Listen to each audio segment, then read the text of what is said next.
How does that influence your ability to do the Impact organization?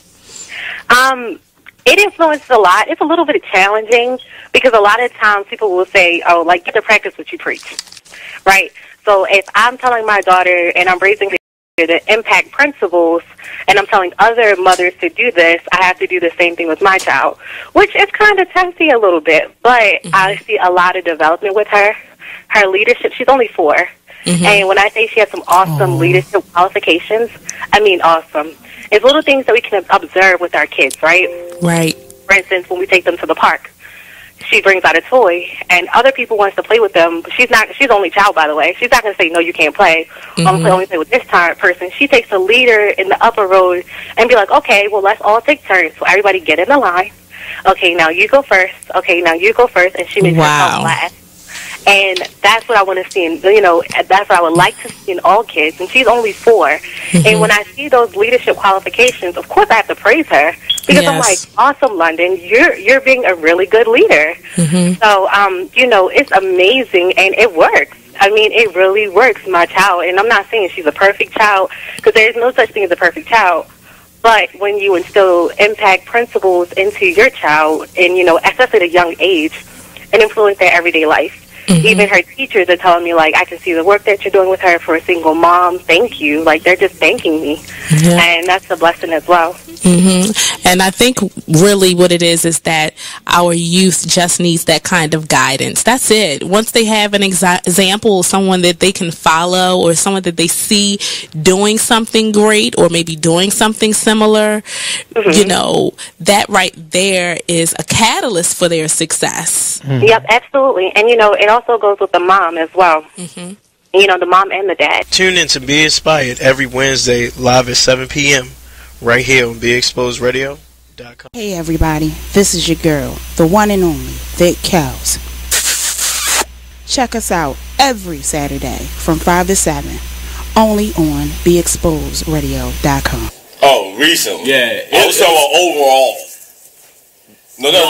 No, 2. 2? That was Uber. That wasn't Uber. Yeah. That wasn't? Yeah, that was Uber. That situation with Uber, I think you told us about. But this guy, my whole thing is pay attention. I don't know if this dude was trying to get home or something, but he was speeding. Now I'm with the flow, like, do your thing. But when you taking me out of my way and you speeding, little suspect, trying to get my butt. Like the Clemson guy from the Ohio State game. Trying to... What? Yes. Now, he picked me up from my job, right? And I'm telling him where to go. He refused not to go. And you're speeding. So I'm thinking, this is me. I'm in the back seat. He's speeding. I'm like, he trying to take me in an alley somewhere, Really?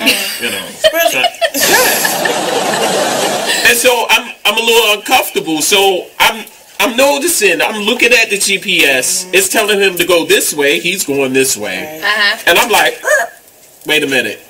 You taking me out of my way. I know I curse like a sailor, but I do too. There's sometimes you just don't curse. And this one time was that. Hey, look, y'all. I'm only going by what the GPS, yo. No real shit. Oh. What? Oh, real shit. Okay, I quit. Oh. Like real shit? Really? Wow. Say you cussing? Wow. Trying to get my butt? Yeah, this the man that holds it down. Mr. Showtime, D the Boss. Check us out every Saturday, 5 to 7 p.m. Eastern Standard Time, only on BeExposedRadio.com. You are listening to BeExposedRadio.com.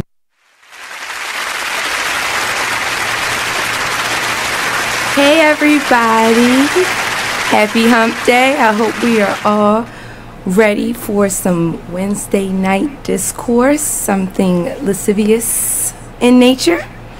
I know originally we were going to talk about manifesting, but over the course of the week, I had some messages, lots of messages from some clients and people I know, and there was a few things they wanted me to discuss because they wanted some input from you, the listeners, and of course, Dr. Wren.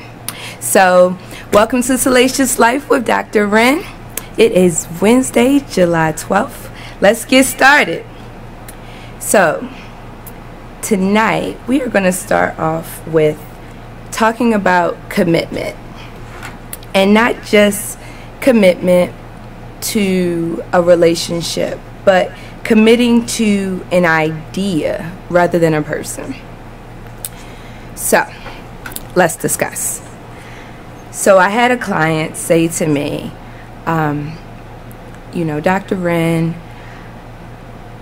I met this person and he was this way and he was that way. Oh, Nate is joining us this evening. Welcome to the show. Thank you. We are going to start off because I had a client ask me about committing.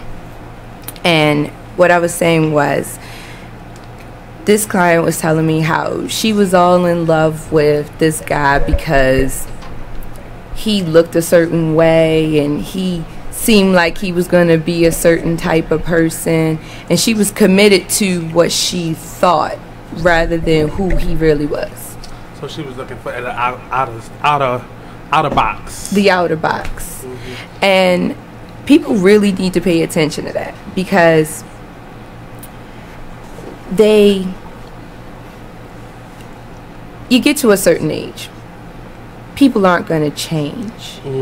There is growing together, right? We get together, we grow together, we build something. Yeah, perfect relationship, right? But you can't fall in love with who you think they should be or who you thought they might be. Or what your delusional eyes may see.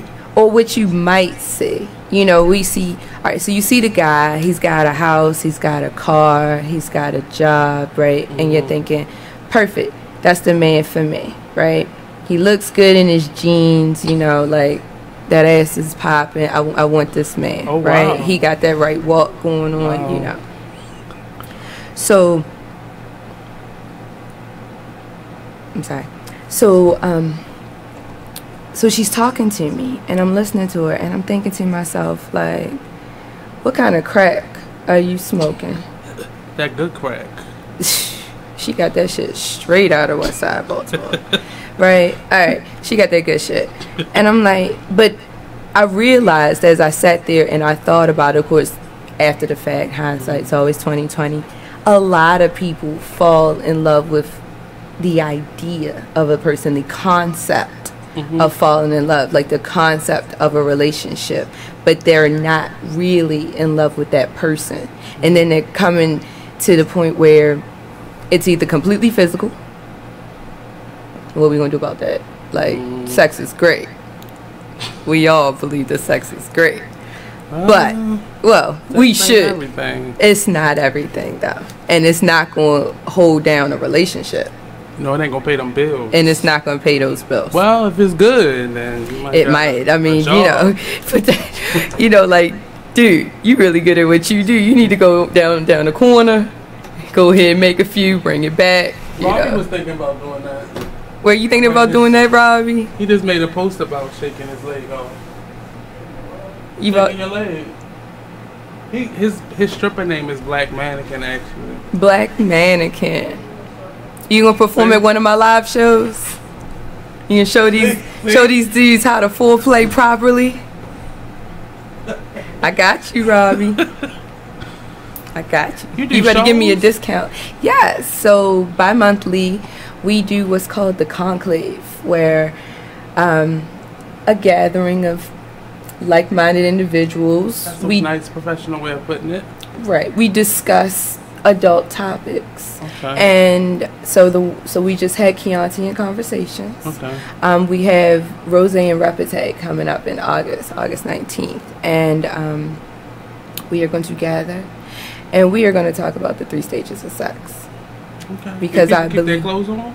People aren't required to keep their clothes on. Okay, I Robbie, see where we're going. People aren't required to keep their clothes on, but however the spirit moves you. Okay, You know? all right. But yeah, bi-monthly we get together, we drink and we talk and we eat because there's always food. Because how do you talk without drinking food? Ooh, drinks, food, and nakedness. Okay. I mean, it works, right? He's selling it. It works, right? So, and people leave enlightened in a way they may not have been enlightened before. You know. So, yeah, I love the conclave. You know, we get together in a room. Location? It is not a secret location. Okay. It's at we held Chianti and conversations at Reverb. It worked. I like the environment. I like the vibe in there. And we got to get raw. And you gotta love it raw. Like, who wants to put a condom on a conversation? Her adverbs are on point. You know, so. But, he's funny. No. What were we talking about? Oh, yeah. The concept. So this chick, I'm telling her, like, babe, like, you didn't pick the wrong one. Like, I don't know what you thought, but I think that people need to go into it with realistic ideas and expectations. Well, going into it not feeling lonely, because then you make bad decisions when you're just lonely. It's like going to the grocery store when you're hungry. Yeah, like, right, and going to the middle aisles. Like, you're going to spend way too much money. Sorry, miss. No, you're right. I mean, who goes into Walmart and actually gets what they want? Or Target? Do you know what I mean? I'm a Target fanatic. I go in there, I said, okay, I'm going in here to get this one thing, you know, I don't know, organic whatever or another, right? And I come out $400 later with a new sofa set and something else, you know. Oh, she went shopping. Because I do. Right. So we all do it. So, you know, you can't go into the relationship with unrealistic expectations. I honestly believe, and I believe through and through, you should not have serious expectations. There should be some basic foundation that you just won't go beneath. Standards. Right. But expectations, I think you're asking a lot. Because, like, all right, you go in and you thinking, oh, this dude is fine. You know, he's tall, whatever. Or, damn, this girl got this walk. Her ass is popping. You know, pussy's going to be great. I'm believing you're an ass person. I am an ass person. All day, every day. Expectations get you in trouble, and they often leave you lonely because you're putting values onto someone that you probably don't even know. And if you do know them, you're putting your value system on someone else opposed to taking them as they are and accepting that or not. I agree. Because one thing you can't do is force your values upon someone else. Like, that's why, so last show we talked about having the conversation. First date. You need to go somewhere where you don't know anybody. It's quiet because you have to have the conversation. Ooh, you need to know if you place for that. You know what I'm saying? You need to be able to line up and figure out if you and that person are walking a parallel line. And can it intersect? I know the perfect, and I don't want to give out my spot, but I'll donate something. You got to give a little sometimes. Sometimes you got to live to get a lot. If you go to the stable, I'm not going to say the whole name because they ain't gave no money for their advertising. Right. But if you go to the stable and go downstairs. And in the back. In the little alcove. In the alcove. I've been there. That's also the whole spot. Now, don't confuse the two. Know what you're going there for. Right. So if it's the whole spot, you go in the alcove. Right. If this is really somebody you really want to make sure, you can still go in the alcove. But if, you know, right, it depends on what time of day. It does. And dates really depend on what time of day. If you're really trying to get to know someone, like sure enough get to know someone, then you need to go somewhere quiet. You need to go somewhere where you can have the conversation. Like, there's things I will and will not live with. And we might as well get that out the way from the jump. From the jump? You don't want to wait a couple seconds? No.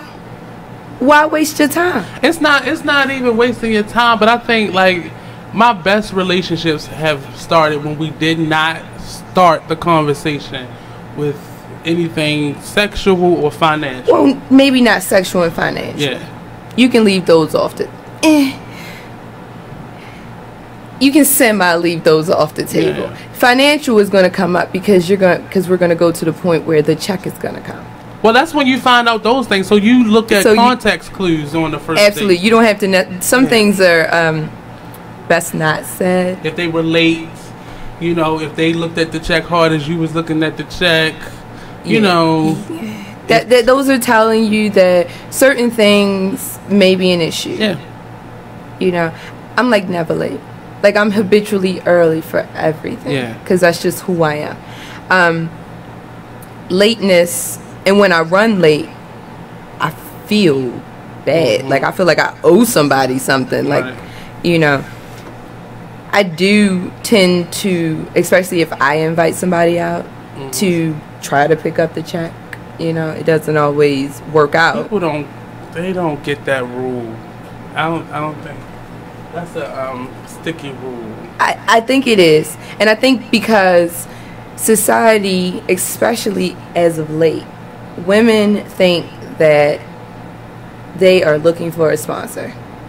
So, right, absolutely, they are trying to marry well, and I'm like, dude, if you can't afford your date, you're not bringing anything to the table, so you don't deserve him anyway. And my coworker today, me and her were just having this conversation, and I was saying the way guys are getting these days, without doing the straight gay thing, but guys in general, they're starting to realize if you're costing me more than you're bringing to the table, you are a liability. You're dependent. You're a child. Right. If I wanted a baby, I'd just go have one. Right. And I'm only going to call you after midnight. Like because then you become the booty call. Yeah. Like you. And women don't understand when they become the booty call, right. Or men for that matter. But I think what happened like late '90s with like those Vivica Fox type movies and stuff, people started saying, well, the ladies started thinking, well, I have to be a boss right now, so I'm gonna be a boss, so he know I bring something to the table. But I think they went too far with it. Like, but at the same time, you still have to be able to hold your own. Because what if he loses his job? What are we both gonna do together? Absolutely. We both gonna be hooking. Like, what are we? We both gonna be selling that ass. Right. You know I like ass. Right. What are we gonna do here? But right. Like, and that's really it. Right. You know, you never know what's gonna happen. And when you're going out on a date, I mean, most people are dating with intention, some sort of intention. Either you're gonna be with this person, you're gonna be fucking the shit out this person, or both. Some combination of the two, 3, 4. You know, 5 or 6. You know, you're going into it with some sort of intention.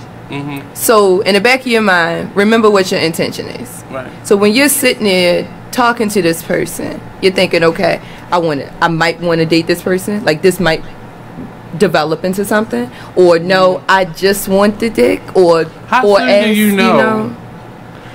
I can tell you about 10-15 minutes. I can tell you the day I meet you.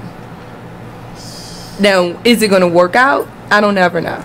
Yeah. But I can usually tell you from the day I meet you. Now, do you tell them in that moment? No. See, now that's wasting my time. No. Sometimes. Well, if it's just... Sorry, guys. I thought I turned it off. Anyway, let's take that and go to a break, and we'll go back to wasting time. Don't waste my time.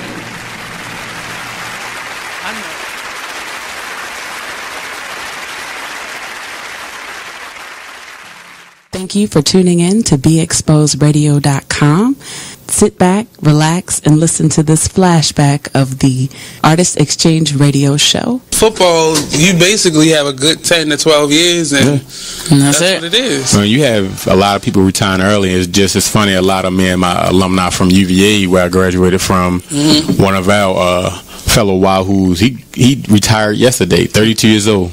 To Shaw Ferguson, and he's been in the league like 10 or 12 years. So like you said, a lot of guys are making that change on their own now, because they're seeing a lot of things from the concussion movement, right, stuff that's been happening, it's not the noun, it's the effects later, because you see different stories of men are in like their 50s and some are committing suicide because of the banging and the voices or the concussions. And did you see that? I haven't got a chance to see it. But not the movie, but did you see those effects? I have seen concussions in college where guys have played that whole entire game and didn't realize they was at a football game. Wow. But like before the big emphasis came about whole concussions and what's going on, we was taught you just run to the wall. You can't be soft. You shake it off and get back in it. So the wrong attitude to have. Right.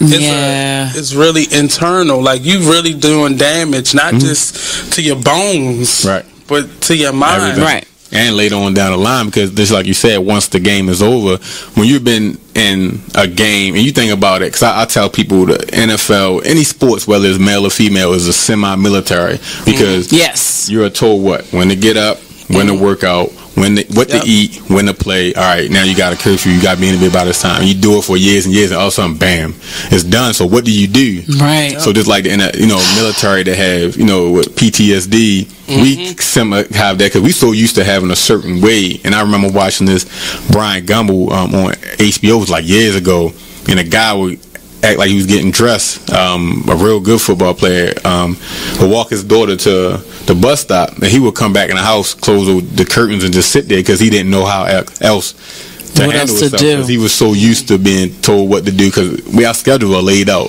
By this time you gotta do this, by this time you gotta do this, eat at this time, back on the field. So hey, what's up, this is Nate, host of the Artist Exchange Radio Show. Tune in every Friday 7 p.m. to 9 p.m. and every Saturday 12 p.m. to 2 p.m. Real artist, real talk, real live, here live on BeExposedRadio.com. You are listening to BeExposedRadio.com, the home of Talk Lately with Monty, every Tuesday at 7 p.m. Yeah, this the man that holds it down, Mr. Showtime, D the Boss. Check us out every Saturday, 5 to 7 p.m. Eastern Standard Time, only on BeExposedRadio.com. I'm in a relationship. My girl happens to be long distance. So with that being said, I beat my thing like it owes me money. Sorry. Because I asked that because so many people are not comfortable. Here's my thing. It's mine. That's right. And you need to know yourself before you can have somebody please. If you can't tell nobody how to please you, if you don't know how to please yourself. That's right. You know what you like. You know what you like. You know the stroke. All that. So you're right. And I mean, you shouldn't be ashamed of it. It's your body. Yeah, I'm over here struggling with the ear. Yeah, I'm glad it's you today. I'm glad it's you today, brother. Oh, this thing going to drop. It's going to drop about at least like 5 times. I'm over there struggling. So ED, do you have a problem with masturbating? No, I don't. I don't masturbate often because I have a fear of going blind. So, yes. When I found you could go blind from I read about it. Is that true? No, it's not true. It's not. Okay. Because I was gonna say I should have been blind a long time ago. Let me drop some knowledge on you real quick. I was just playing. But Hey, what's up, good people? It's the man you all know and love, E Digger. Make sure you check us out every Saturday from 5 to 7 p.m. Eastern Standard Time, only on BeExposedRadio.com. You are listening to BeExposedRadio.com. He's dead. Oh, 6 years after he passed away. It states she reportedly had heard rumors, but nothing substantial. But then you put the rumors to while death. They were still married. You sentenced the rumors to death. While they still were married, she heard rumors. Right. Okay. Probably all her life she's heard rumors. Like you're dating, you're dating your dad, right? Y'all look just alike. I'm like, girl, somebody told me you dating your father. You know, that's what kind of thing. You know he gay, right, Percy? You are listening to BeExposedRadio.com.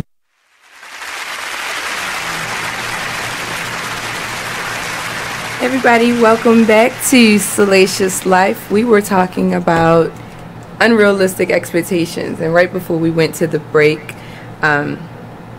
we were talking about the conversation and intentions. You gotta love intentions, right? All right, so you asked me if my intention is just sex. Yes. Is it sex? Well, no. Well, do you know, or what? Like for me, whatever. Like I normally know within the first couple minutes what this is going to be. So my conversation game starts to be, if this is a hoe, then that's where the conversation about to go to. We about to get straight hoe, and then I can give you verbal hoe. But then if it's like something long term, the conversation starts to be more. So tell me about your family. If this is about a free meal, it's gonna be. So how was your day? It's gonna be real short, real sweet, real simple. No, I don't care what your favorite color is, nothing like that. But I wonder if people know that, and do they play on that, or do they just fake it and just never expect a call back? True. Let's see. I think that, your conversation is definitely geared towards your intentions. Right. If it's, you just want to, you just want to fuck this person, you just want that good sex. Now, me, I think sex is very mental. So if I'm trying to lock somebody down in a sexual way, if I were you, I would approach it in a very mentally stimulating way. Because one, the likelihood of you actually getting it is higher, and then two, the sex would be better because everybody all in there. But not just straight like. I don't just go into it like, like I'm saying, after we finish this meal, what you trying to do? Yeah, like, I'm not that raw. So what you like to do? Like, wow, what nasty. No, I might say, what don't you like to do? And I'll say, for future reference. See, guys get nervous when you ask stuff like that. Do that. So what you trying to ask me? Like, what don't you like to do? So we know what we're working with. Duh. Well, a lot of guys ask that question. What don't you like to do? Or what won't you do? Like, what's your limitations? What's your boundaries? Guys, they're trying to get you to say, well, yeah, I'll do another girl. Like, that's where they're going with that They're going with the multiple partner, threesome, foursome. They're trying to find out information. You're trying to find out information, but they're really trying to ask you something, opposed to just eliminating a process of elimination. So if a girl isn't down for multiple partners or the forbidden golden shower or whatever, let me pee on you. They not ready for the R. Kelly treatment, or who is ready for the R. Kelly treatment? You just ready for the R. Kelly treatment? Yeah, I can't say that. I'll say I'm not gonna lie. I'll say I'll do it, but I don't respect you after.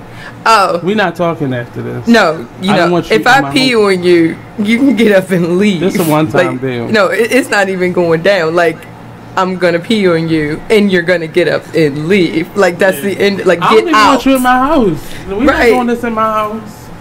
This is in your house, so I can leave right after. So you better get everything you can get before I do this, because this is it. Well, Shanika's on the feed here. She says, "Fuck that. Ask up front." She want to know, like, we fucking, but that's or her you intention. Want more? But see, that's her intention. She going in after her intention. She wants to know, and I'm with that. Like, I am with that. Like, I'd rather you just say to me, "Look, I do want to fuck." Like, I don't know where it might go after that, but for now, I just see you as what I see you as, because the initial attraction should always be a physical one. But women can't take that. You say you can take that, but let it be this strong, strapping, sexy guy you want. And he was like, well, look, I'm just trying to fuck. That's when the girls turn into side chicks, because then they be like, okay, well, I mean, we can do that. Let it be somebody that's sexy to you. You go do it. Most people are sexy. So. Yeah, but girls don't always go out with guys that they think are sexy. They go out with the guy that's gonna be dependable, that's gonna make sure. And I think that's wrong. Like, I don't agree with that, because I do believe there should be a physical attraction. Like, if you're not physically attracted, we talked about the 5 Fs. Fucking is one of those 5 Fs. Wow. if you're not number one. Well, it was number 5. Okay. But it's one of my favorite ones. All right. So we started out, we said you got friendship, you got Do you really want to be that family, finance, food, and fucking. Like, that's to me, the basic foundation of any, hearty breakfast. Oh, wow. Yeah, I gotta eat. I gotta eat. But I think there should be some sort of physical attraction, because ain't nothing worse than fucking somebody you're not attracted to. We done all seen Color Purple. Remember how silly Lady did talking about, I just let him just do his business. Fuck that. Hell no. And you don't want somebody just laid up next to you and you thinking this ugly, funky, stank piece of shit and I gotta spread my legs just so I can keep a roof over my head. You're prostituting. You're not in a relationship. You're a prostitute. And people do it. People do that. Like they don't even do it for money. They do it because they're lonely. They do it because today's Wednesday. Like they just do it. And do you know what I have to say to that?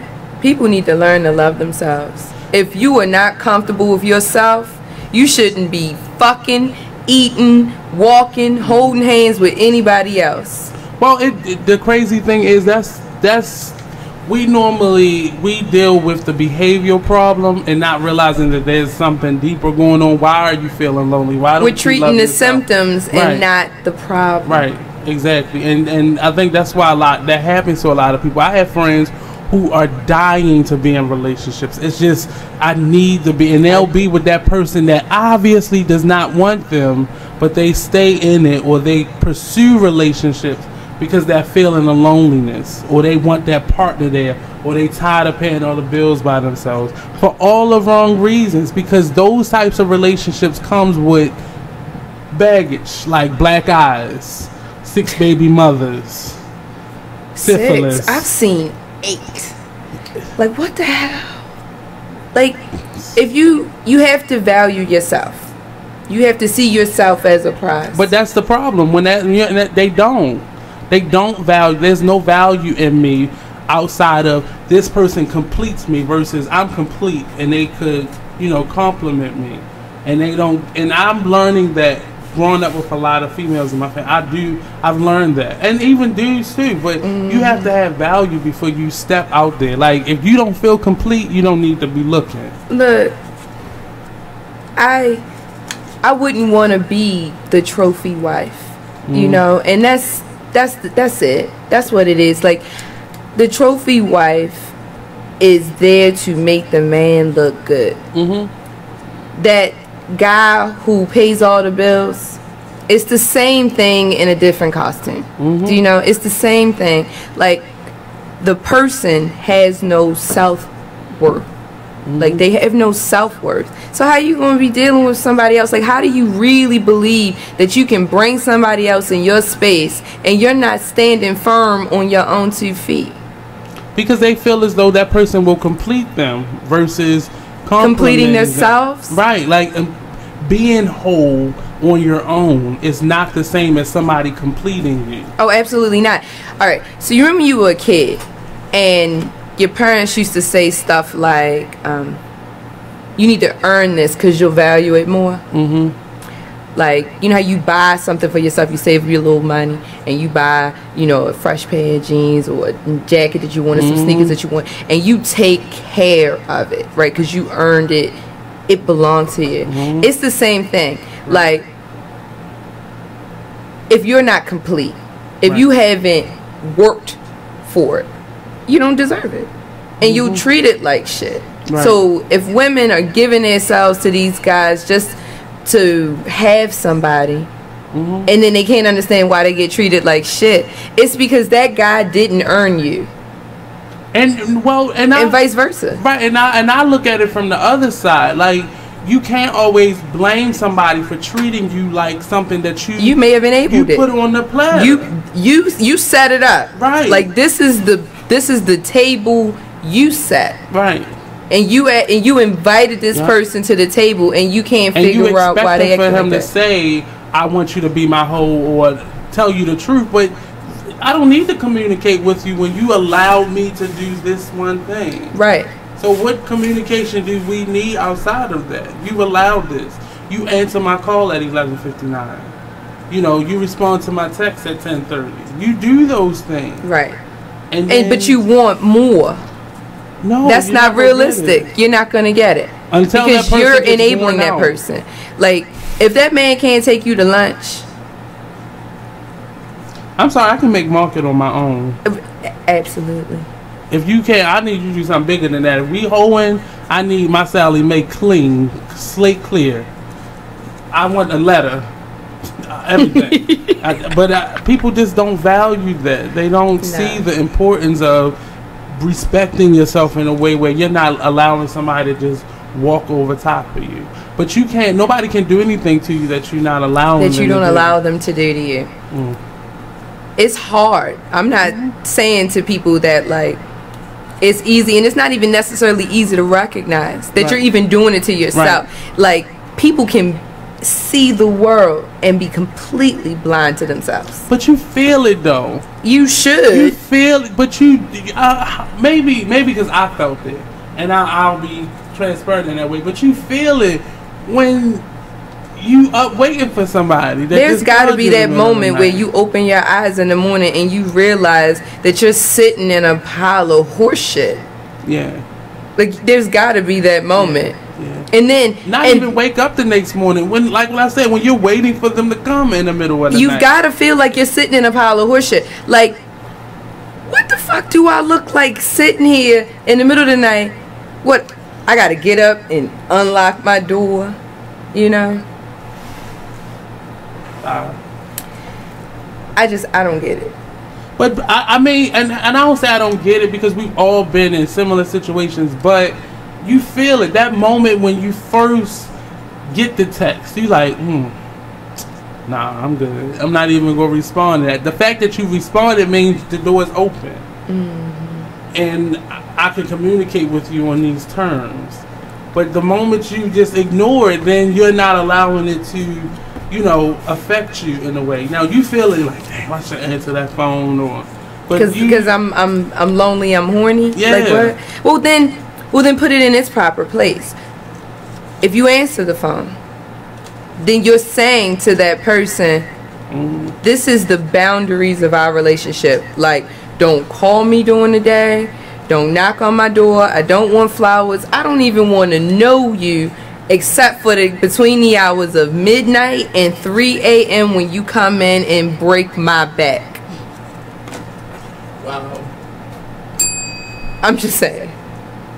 But a lot of people, they agree to that, but then they want the other stuff. So then they start calling between the business hours.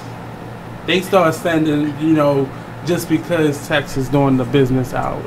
Then you have to set them straight.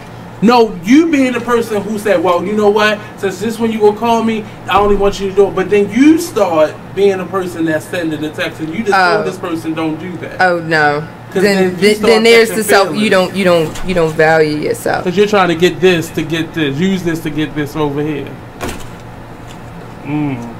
I can't get with it.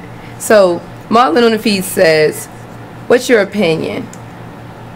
If you live with your mate and your mate female and don't enjoy sex as much as you do, is it wrong to go outside the relationship and seek sex, but you love, I'm assuming that he means the person that you're with, but you don't enjoy sex after 8 years? Whoa, that's like, wait a minute. So you with the person for 8 years, you're not having sex the way you used to or the way you would want to. Right. So is it okay for you to go out? Why don't you just leave the person? Right. Why have you stayed for 8 years? My opinion is, because there's one of them F's dropped out the relationship. Yeah. So either you need to address the F, right, or leave the relationship, because now your relationship isn't solid.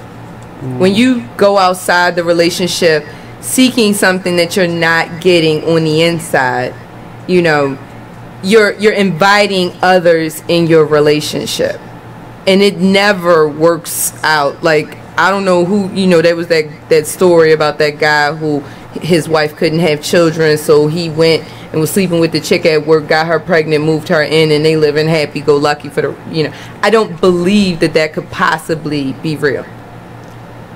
Because at some point, the other shoe was going to drop. Because she had more than not being able to have children issues. Like, something's wrong there. And I'm not saying that relationship style is wrong, but what I'm saying is, like, that doesn't work for me. I've never been a person that could share, and that ain't happening. I would suggest, Marlon, versus looking outside the relationship for sex, if you really love this person, and I'm going to assume you do, I would suggest trying to entice the sexual side of that person. If you feel like you need another individual, then you need to be talking to your girl about an open relationship or multiple sex partners within the home. Like, these things have to be discussed. Doing it on the sly, you are asking for trouble. But if you've been there for 8 years, have you talked to her about what the problem is? Right. Like, does she not deep throat? Like, is your, you're not good. You might not be good. Right. Like, your head game might be off. Your stroke might be off. She might be sitting there like, should I go outside? Like, she might be asking the same question. Y'all might be on the same page. Absolutely. Talk to the person. You've been there for 8 years. You can't communicate. Absolutely. On that note, we're going to take a break. We'll be right back with Salacious Live. That's why I don't trust people.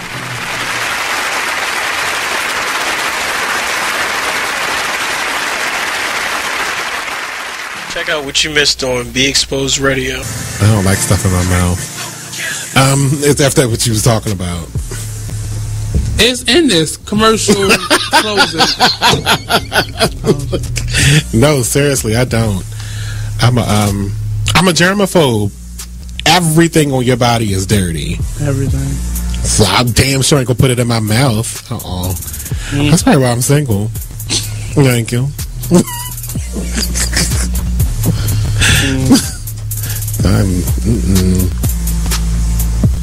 Is there a lies button? Somebody slapped me on my face with one before. I had to get up and go wash my face. It was done.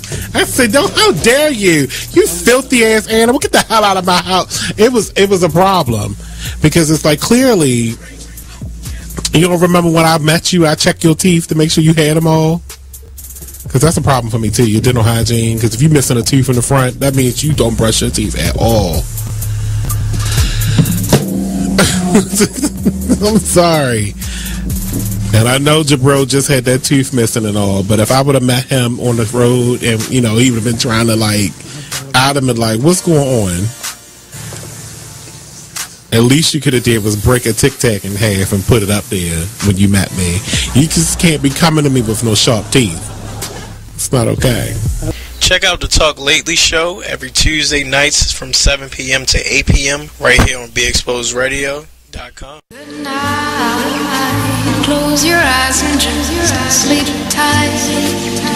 Lie awake and watch to be sure that all your dreams are pure.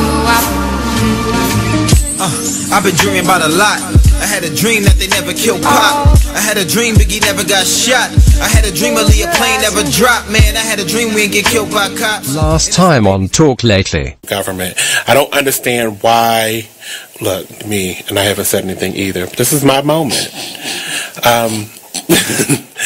Where this American Healthcare Act is. Oh, you all right? Ooh, a sneeze and a cough. How'd that work out? That sounds real difficult. Like, damn, sneezing is like you skipping a heartbeat. A cough is like you bringing up a lung. So it was like a sneeze and a cough. So you was dying twice.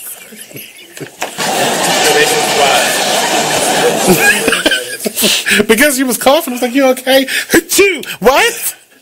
How you fit that in there?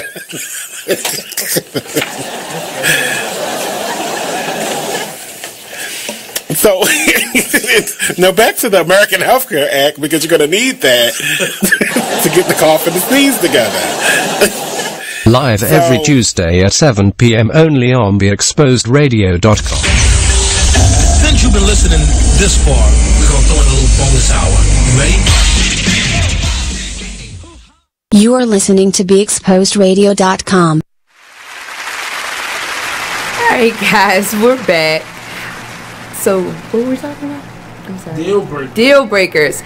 We have not discussed deal breakers, and deal breakers is something that I think is near and dear to everyone. What are your deal breakers? Deal breakers. I don't like people with ugly fingers. Ooh. Like, please don't touch me with grindle hands. Let me see your fingers, Robin. Come on, let me see your fingers. Put your hands up. Turn them over.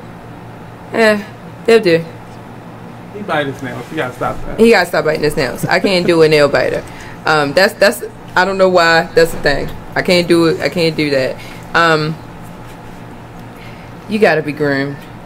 I don't chia pat me. Who the hell wanna be down there flossing? I'm just saying. Now is that both? Both. Okay. Don't chia pat me. I don't want to be down there flossing. And Groomed foreplay is or this important. Bald? Huh? Bald or this groomed, like cut down? It doesn't have to be bald, but it needs to be groomed. I don't like short hairs because then it's like... Because then it's pokey. Yeah, I get that. But I would prefer short hairs to, you know, Fu Manchu. You know, like, I should not be able to cornrow your crotch. So Sweetie asked me, whose hands? Men's hands, whoever I'm dating. Like, I can't, because these are the hands that should be touching mine. That should be caressing my body at some point. Who want ugly, nasty, like, please do something. Are your likes and dislikes the same for men and women, or are they? They're the same. Okay. They're the same. I don't like nasty hands. And my favorite part of the human body is the forearm. Okay. I don't want that pie. I had this discussion the other night at happy hour. Don't come at me with a pie arm and these little, you know, chicken biceps and triceps. Like, please be proportionate. I like proportionate people. That's a deal breaker for me. Like, I need someone who is aesthetically pleasing. Mm-hmm. Does that make sense? Somebody is aesthetically pleasing. Now, that doesn't mean you got to be like supermodel gorgeous or nothing like that. Like, I like specific things. Right. You know, I look at, you know, the curve of someone's jaw or someone's neckline. You know, I watch the way they move through space, how they own their space. You know, I love that. You know, I can't stand a clumsy person. Like, please don't be clumsy, because all I can think about is you're gonna be clumsy in the bedroom, and you can't. Oh, yeah. Oop, I missed. Wrong hole. Ooh, no. Wow. Not interested. You gotta know which one you're going at. Please. Another deal breaker would be, you can probably agree with this. Like, I would love a person to have a career. Not necessarily. I can understand having a job, but I would really prefer a career, because people who have a career tend to be in a happier place. Right. Because they're doing something they want to do. They've created a life doing what they want to do to earn money. And a happy man makes a happy partner, happy dad, happy husband, all that good stuff. Same thing with women. You know, I believe that a woman who has found a way to earn a living in a fashion that makes her feel whole. Right. She's a better person. She won't be. She's not going to come home because, all right, for instance, let's say you go to work. You work all day long, a job you don't like.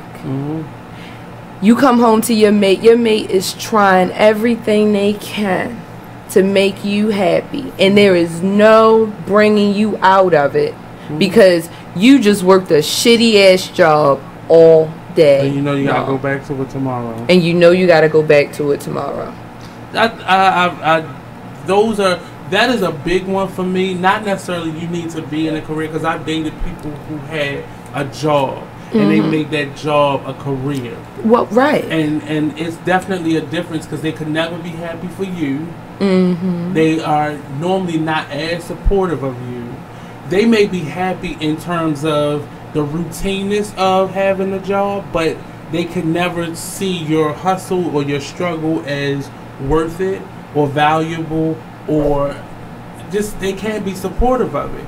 And that's not healthy for me. I don't think I could be happy with another artist, but I definitely could not be happy with and I don't know, I haven't met that person, but most likely somebody who works just a regular 9 to 5, because they don't understand how I could spend all day at this job, then come to the station, then I'm sitting at home making jewelry. They don't get that. Like, you don't have time for X, Y, and Z, or you're not available when I need you to be, and they don't understand, like, sometimes I gotta choose this over that. Right. So I couldn't date somebody who didn't have an entrepreneurial mindset. Absolutely. Because they'll never be able to get where I'm coming from. But there are people, successful people, who take a job and they work it, and it works for them, and it works for their partner because they are the same type of person. People who were comfortable in the rat race, if that makes any sense. There are people who, you know. But at some point, certain issues like finances come up. Well, finance is always an issue. Yes, that comes up because what if I'm still grinding and I'm costing you money, or I'm taking more money, or I'm not taking my share or not bringing in enough? Like, that becomes. Well, someone has to understand your vision, right? You know, right. But yeah, I would a job, career, you know, that's a deal breaker. What's another deal breaker?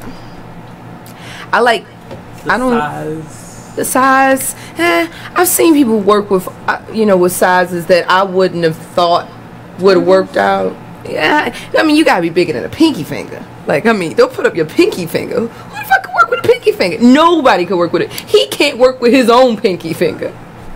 Like, what you doing with the tweezers? Like, no pinky fingers. All right. No pinky fingers, Robbie. If you have a pinky finger and you know who you are, go in and get help. They have. I think she got names. I think you give out names. I am not gonna put anybody on blast. But if you have a pinky finger, if you have a pinky finger, inbox me. I have a great plastic surgeon.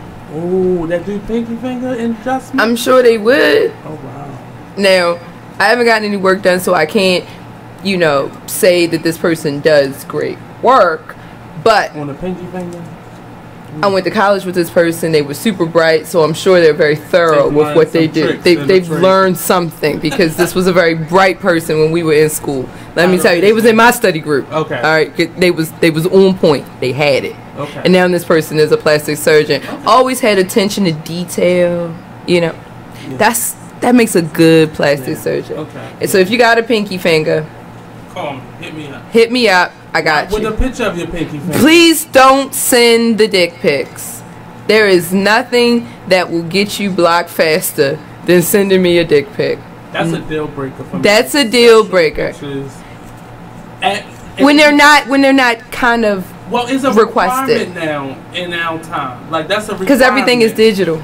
Right. It used to be a surprise. We used to be like, oh, I can't wait. We're getting ready to do this. Gotcha. You'd be like, damn. Gucci, baby. Damn. Thought you had a friend. Damn. Damn. You hungry?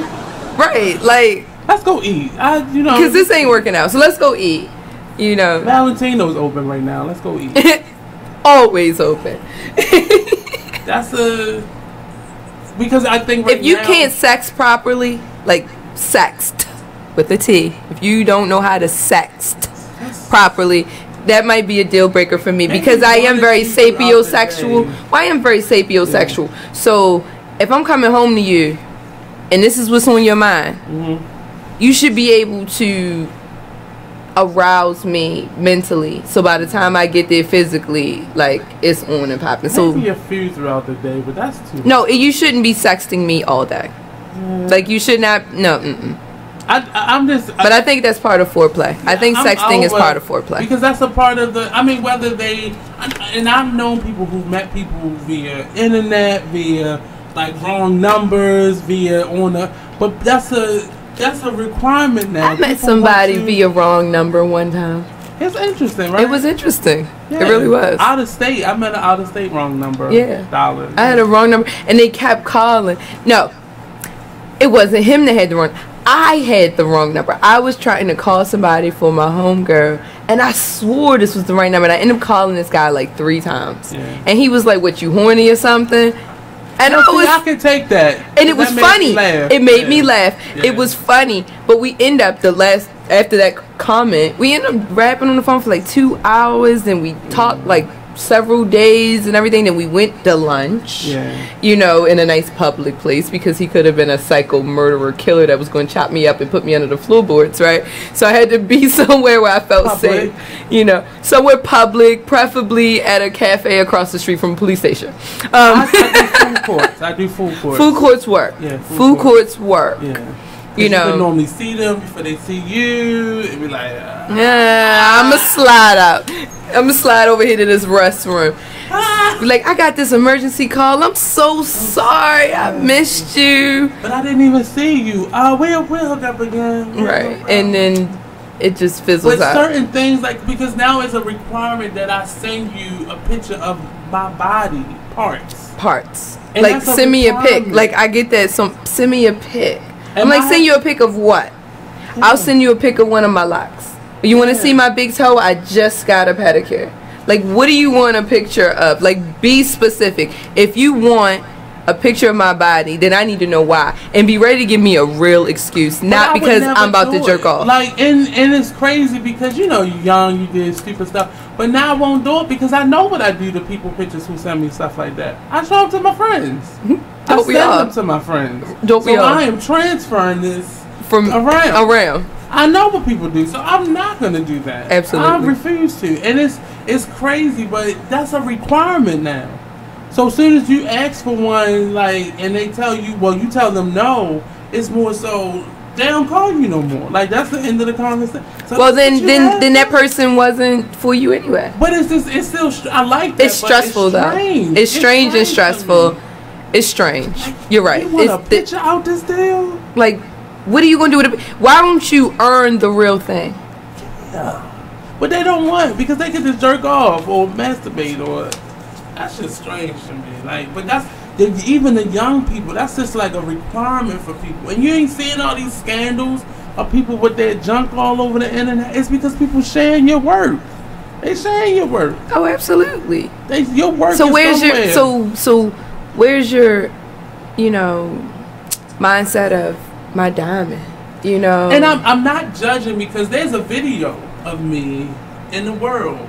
And I just know the moment this acting career, like if and when it jumps off, it's going to be posted. I already have my Barbara Walters speech all together. I already have it together. I'm not, no explanations. You can clearly tell where I was at in my life. There's no explanation. But I'm just saying, like, I've just learned, like, I'm not doing that. Like, why would I have 2 videos or multiple pictures out? That's crazy. Right. I can clearly say that was 22. That was 22-year-old dumb Nate. Right. So this was not 34-year-old Nate. Like, no, you stupid at this point. You made that mistake then and now. And now. Yeah, no. No. Yeah. So that's definitely, no sexting pictures. No sexting. Yeah. No. Yeah. I don't think, like, and if you can't use your words, I really am Dr. Wren, express right? yourself. Okay. Is that a picture? No. Oh yeah, that's the Be Exposed one. The Be Exposed one. You gotta go to the page there. So I think some of mine are definitely multiple baby mamas or parents. And too many children. I think that's my I don't have a lot of deal breakers. Liars. A liar. Deal breaker. Yeah, because that means you'll kill somebody. I know that's extreme. No, but you'll kill someone. Yeah, my mind go there. So, no, I'm with it. So I don't want a liar. we all lie, but when you just lie about how much you got or what you'll kill somebody, and that's where my mind is going now. You about to kill somebody, so no, I'm good. You'll steal from me. You'll steal out my house. No, I'm not gonna do that. And drug addicts, no drugs. I don't have no like petty ones, just like real serious ones. Yeah. So Sweetie says sometimes it's hidden inside the man and you can pull it out. I'm assuming she's talking about the pinky. Sweetie, are you talking about the pinky? Oh, the grower versus the shower. Yeah. Yeah. Or he may got to lose a couple pounds. That's a deal breaker for me. If you're, like for me, if your stomach extends past the tip of your dick, that's a deal breaker for me. Well, it depends on how far, if it's meat in your stomach, how far your stomach stick out, because... Well, that's what I'm saying. No, there are men I've seen just with a big stomach. He wasn't that he was lacking, but his stomach was too big, so it was in the way. Yeah. It was in the way. So all you can do is his forehead hitting it. You just laying there. Even from the back, he can't get it all the way in because the belly is in the way. That's cushion. There ain't no cushion for the pushing. That's cushion. I carry the cushion. I'm cushion. That's a hater. That's a hater. They hating on the thick guys. I'm just saying. That's nasty. Just thinking about it. Say if the stomach extends further than the tip of it. Right. I mean, it's sweaty. And it's no. How did I get on the Salacious radio show talking about penis? Well, I'm just saying, like, sweaty balls. That's another one. Sweaty That's balls. a deal breaker. If you don't know how to keep your balls clean, cause nope, I ain't about that infection life. I got tips to the trade, and it's just a couple tips. If you want to know how to keep your balls fresh and dry throughout the day, because I'm a big guy, so I learned those tricks. But Cotton underwear? I don't know. Well, no. Commando? Well, yeah, I'm a commando type. Commando. Absolutely. How many people commando? But you get the. Well, I'm not gonna tell people that secret. I'll tell you at the break. Alright. I just want to know who commandos. You know. I feel most comfortable because I am a big guy with, ampleness in the posterior area. It's more comfortable for me.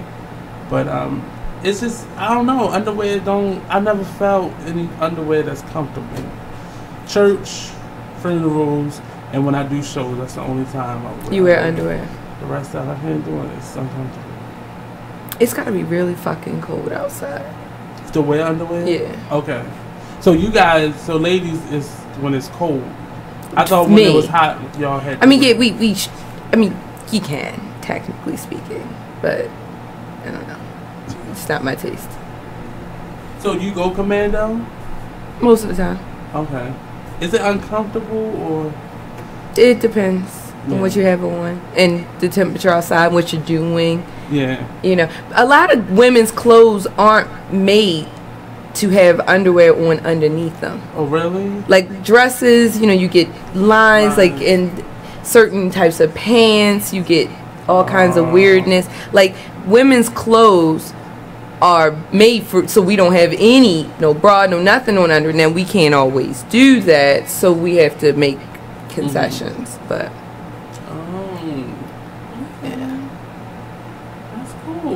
I never thought about it that way. I thought it was more so y'all had to because the drip is factor. Like, why you dripping like that? I mean, you might be getting some good sexting throughout the day. Then you need to wear underwear, because that's a good reason to put on some panties and a panty liner. Okay. Now, what's the panty liner? Is that a pad? No. It's just a thin. Like, it's kind of like a pad, but it's super, super thin. It's just like an extra layer of barrier. It's between you and lint. We're going to take a break. On that note, we're going to take a break. Drop it through.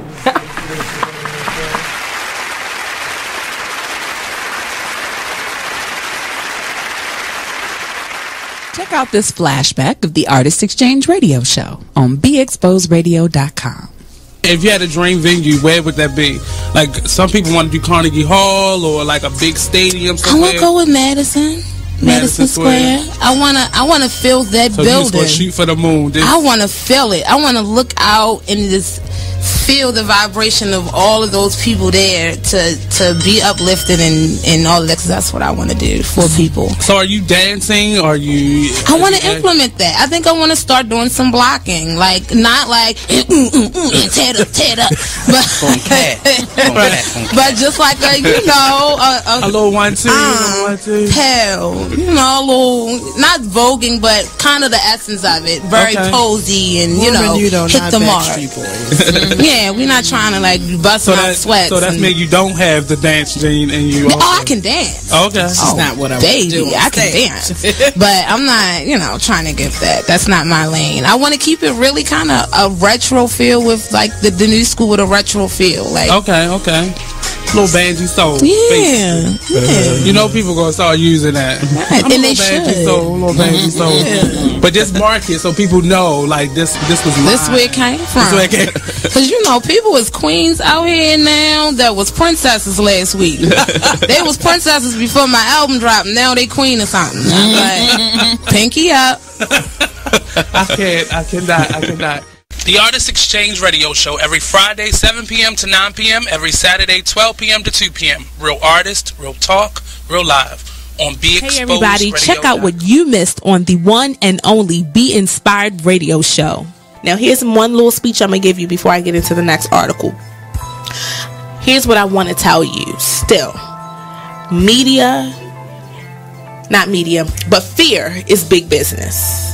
Fear is big business. I'm not telling you not to be alarmed by what you're seeing.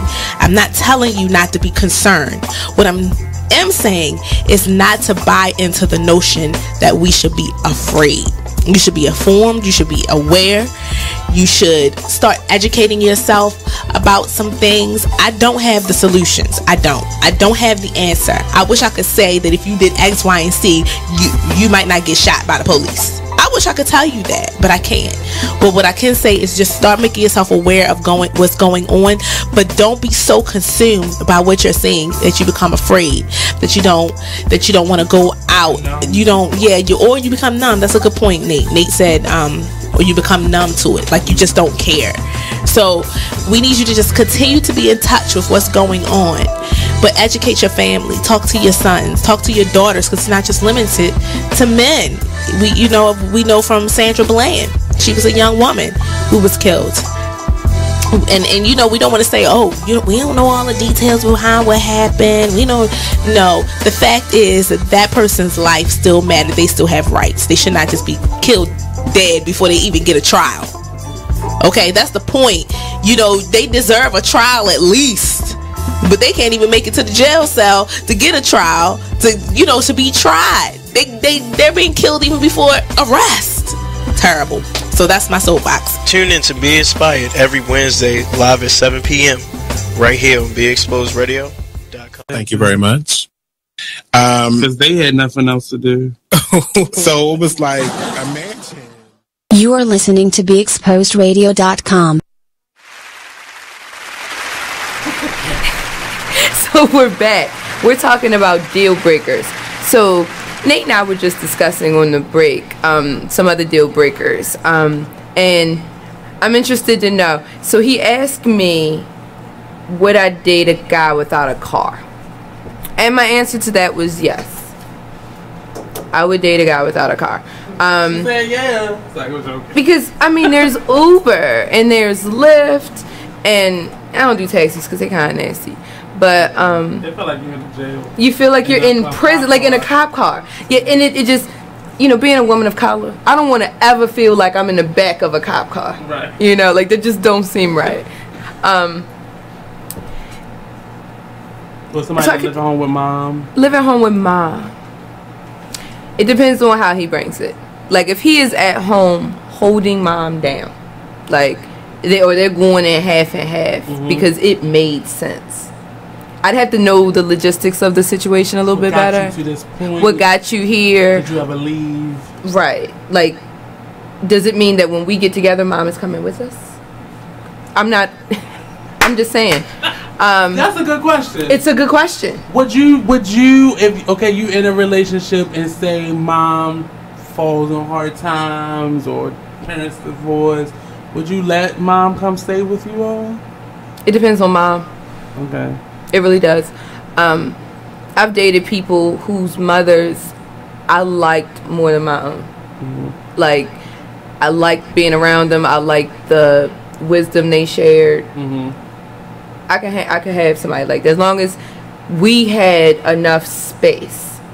Cause I'm a space person. Like, I don't even like sharing. Like, I have a room just for my shoes. You know, like I need space. So if mom is there, if that means I have to give up my closet for mom, you better be laying that pipe. That's all I gotta say about that. Next question: how many baby mamas are too much?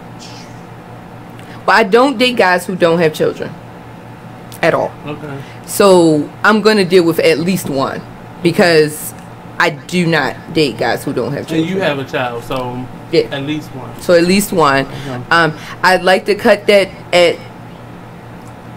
Ooh, I saw a 3 about to come out. Ooh, that was. Did you feel that? I saw a 3. No, don't say it, please. No. That's real love and hip hop. Come on. 2. Come on. 2. Okay. I can't do 3. Okay. I don't think I could do 3. That's a lot of personas. That's a lot of people in our relationship. Because you take into consideration, I've had 2 marriages. He could have possibly. Yeah. You know, he might have had. Or he could have went through his roaring 20s. Okay. Like roaring 20s was not just a decade. Yeah. It's a real thing that happens to all of us. The roaring 20s, right? Like 16. Right. Yeah. So I can definitely understand a man having a child or 2 and maybe even having an ex-wife and a baby mom. Okay. So then you got 2 baby moms. Ooh, okay. You know, I could see that. Out. No, you saw me consider 3 and thinking to myself, could I really deal with 3? I saw your mouth about to move. Ooh, come on. I could do 3 if the children are grown. Okay. Yeah. Like 18, 21 grown. Okay. If they're grown, I could do 3. If we're talking about young children, you know, 9, 10, 11 years old, or small children where you fresh out of that relation, I cannot do 3. You asking a lot. Yeah. You're asking a lot. Now, are they relationship children or like one night stand children? One night stand children. Because there's a lot of bitterness that come with one night stand children. Yeah. Like they don't want to see you with nobody. Yeah. I thought that's a hard one because so many women feel like they can trap people by getting pregnant, and I hate to discriminate against good men because they fell for the trap. You know, because men are. Shout out Rob Kardashian. You fell for the trap. Right in the hole. All up in there. I mean, that was the best shot ever. Like, this woman should have played in the All-Star game. You know when they didn't get married. Did they get married? I don't know. Okay, because I gotta figure out where they got married because that's ultimate too because you got the name and the baby, and it's a boy. So they the last 2 Kardashians. Damn. Oh, come on now. See, that's loneliness. That's loneliness. I think that's not knowing your self-worth. And people do it all the time. Like, you don't have to be a celebrity to get duped. I've been duped. We've all been duped at least once in our lives. If you're over the age of 25, you've been duped at some point, whether it was in high school or in your early 20s. You got duped at some point. See, I like the speed of this conversation. What were you duped? What was the dupe? What was your dupe? I got one, but it was I've been duped. I've actually, you know.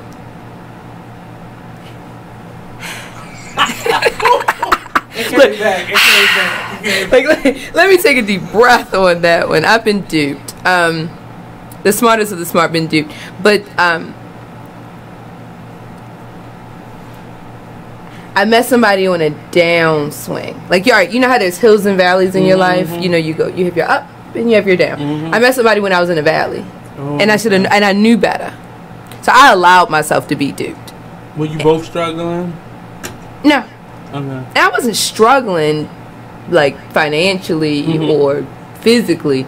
I was just in the mind frame. I had the old women in my ear, so I needed to, settle down. And so I'm like, all right, I guess it's time. Let me, so the first thing that came, okay, I'll try you. And I got duped. I got duped. It happens. It's okay. You learn. Yeah. You learn. Dupes are good. Mistakes are good because they're not really mistakes, they're lessons. But you gotta catch that dupe though. Yeah, because if you let it go too far. Because there be some 10-year dupes. Like, you ain't figured this out in the first 2 years? Like this brother with the 8 years. That sounds like a dupe. Sounds like a dupe. That's on one end. Somebody got duped. Marlon thanked me earlier and he said that his side chick and him having understanding and that kind of thing. And, I wish him the best. I really do. Because, you know how people say that women are crazy? We are. But you have to bring that level of crazy out. Like, women aren't, like, naturally crazy. Like, we don't go around stalking people. Like, you have to do something to get us to that level of crazy. And side chicking us. Now, speaking of the side chick, now I'm going back to like Mary J. And in a couple interviews she gave, they asked her, had you known or had he come to you and said, this is what it is, would you have stayed? And she said, the old Mary, yeah, I probably would have stayed. The Mary that was getting high? Yeah, I probably would have dealt with it. And as long as he came to me. Would you ever knowingly be a side chick or with somebody with a side chick? Like, knowingly. Look, if we're not having a polygamous relationship, then I'm not interested. Okay. Like, either we're going to do this together or not. Like, yeah. I'm not a selfish person, but what's mine is mine. Is there a fear when you are in those type of relationships, or you're open to maybe bringing somebody in for a night or two? Is there a fear that they're gonna? But isn't that part of it? Isn't it like having sex outside? No, it's supposed to be understanding. I mean, yeah, but there's for the one night stand. Like, what did I have you to begin with? Well, maybe you didn't. Well, that's an easy way to find out, right. And a fun way to find out. Might I add? So I get a nut. At least I got a nut. Like, I ended this with a bang, literally. Had that ever happened to you, or? I haven't had that situation thus far in my life. Have you been chosen over someone else? I've had a man leave his wife for me. You stay with him? Until it didn't work. But then the thought was always in the back of my head, you left her, so what's going to make you not leave me? And see, so we were already starting a relationship on a shaky foundation. Right. What did it start out with, like, y'all all playing together and he chose you, or? No. I didn't know she existed. I hate when that happens. Yeah, I think you should be honest. Yeah. Guys, if you got a wife, tell your side chick. Yeah. Please, please, please, please. I am not trying to get killed before my birthday in November. Please let us know you got a wife or a girlfriend or whatever. Give a person a choice. Because for real, you're better off. You're better off. If she's still down with it, more power to you. But everybody's on the same page. Right. But even in that situation, y'all all have to be doing something for you to stay in there. Okay. Absolutely. So have you gotten a dreaded call? From the wife? Yeah. Or from the girlfriend? Not in my adult life. Or the boyfriend, yeah, not in my adult life. Okay. As a young woman, very young woman, when I was like, I would date. I wouldn't necessarily be in a committed relationship with any particular person because I was really doing me, but I dated. Mm-hmm. And I've had a girlfriend and a wife call me before, like, can you just leave him alone? I got the call one time, and it didn't break my heart. It did because because that was a 2-year relationship, and I got the call, And not so much that I found out I was a side dude. That messed my head up because that wasn't a thing at the time. Like, right. It wasn't trendy to be the side person. It wasn't a thing. And I just remember the phone call like 4 or 5 o'clock in the morning because we had talked maybe like 2 or 3, and I remember getting a phone call at 5 thinking that was the same person. And you like, hey babe, and it's like, I ain't your baby. No, just they just went right into it. Who is this? Oh. I was like, Now see, I've never gotten to who is this. So apparently I was introduced. I'm gonna say it like that. Like, because it was always like, you know, hi, can I speak to Wren? I'm like, this is she. Who is this? Research, let me find out. You know, and it's always like, hey, you know, this is what's going on. It wasn't ever like a, I'm gonna fuck you up, bitch type situation. It was always like, can you please just, we're gonna try to work it out. Can you please just leave him alone? You know, whatever. And one time I handled it very gracefully. I was like, yeah, you know, no problem. And I told him, I did talk to him later. I was like, you know, you should have just said, you know, and then that was the end of it. One time back in my very, very early 20s when I had no chill at all, I was like, bitch, please, what the fuck is wrong with you? Now, I thought of doing that in that moment, but I listened. Some said listen. And I think that is the way to do it. Like, I agree. Like 25. Some said yeah, I wasn't 25. Like, I might have been 20. I might not have been 20. My calmness let that person know what it really was. And all I could hear was just like slapping the skin and crying and like, who is this? Like, and in my mind, I'm like, I kept thinking this was a serious relationship. I don't know why my mind always went to that. Like, that meant that this was a serious relationship. So how long had this been going on? Because I thought our relationship was serious because we've been going on for 2 years. Right. Like, oh, that'll blow. That's a big blower. That's something that would take some mourning. Like, you'd have to take some time. It was a couple sliced tires, but I was 25. Right. That was it. This a couple. Like, I only did 2 of them because I know 4 of them would set you back. I just did 2 of them. Mm-hmm. That's it. I mean, maybe a busted tail light. You know, I thought that was a couple dollars. So it was a trade off. That was it. I was over it at that point. But that was the worst phone call ever. But then you get the other phone call where you know that other person is right there while they're talking to you, and because the conversation is very weird. It's like the Destiny's Child song. Oh yeah, Say My Name. Say My Name. Yeah. So you get, but you know that the other person is right there while they're giving their elevator speech to you, their swan song. And you know it. You know that they're there. And you're just... You ever had that moment where you know that somebody is there, but you didn't know that person existed until that moment? Have you had that happen? That situation that happened to me was close to that, but I didn't know. I'm thinking that was the side person. You didn't realize you were the side person. But in so many cases, because there was plenty of nights where I got a sleepover and I did sleeping over. So that was confusing to me. So how did that work out? Somebody traveled for work. Well, I found out they worked overnight. Nurse. Yeah. So this particular time, somebody didn't go to work. And that's what threw it off. And because I always got off at work at the same time, late at night, and we would always have the same phone conversation, talk throughout the day, did lunch, all those things, spent time, 2 years of that. And that's the first time it ever, but come to realize the relationship started like a year into ours. And that just was like, so you couldn't say anything? Like, tell me. Just tell me. Like, we can just, look, just break it off with me. The only question I had was, while that person was sitting there, while they were on the phone with me, how long was this going to go on? Like, at what point was somebody going to... Yeah, like, was a decision going to be made at some point? And I don't think that it was. I don't think it would have. Most people who are willing to live that life They want a little bit of this, a little bit of that. They want their cake and eat it too.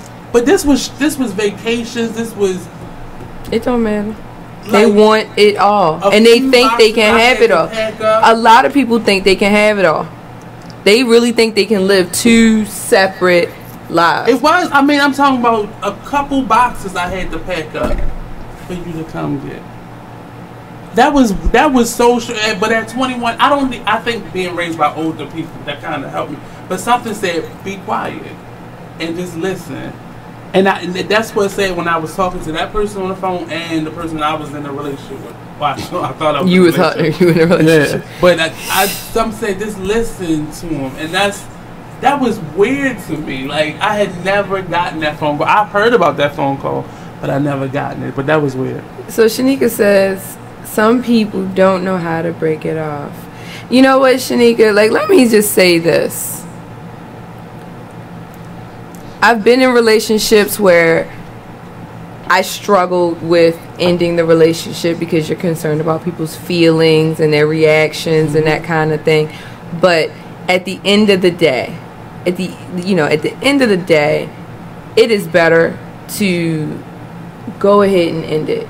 If you've mentally checked out or physically have checked out, like, because you're not covering the F's. Right. So there is no relationship. And I'd rather you be mad at me for a couple moments, right? And know that you'll eventually, right? Then versus me dragging on for and 2 years. And make it really bad, right? Make it to the point where you hate me. Like, I'd rather say to you, look, my mind is somewhere else. Right. I've had my ex broke it off with me.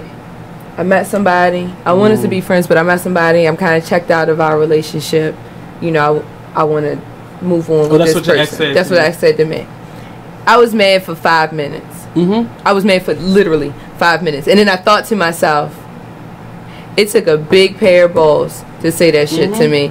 And I appreciate that. And we've kept in contact. We still cool.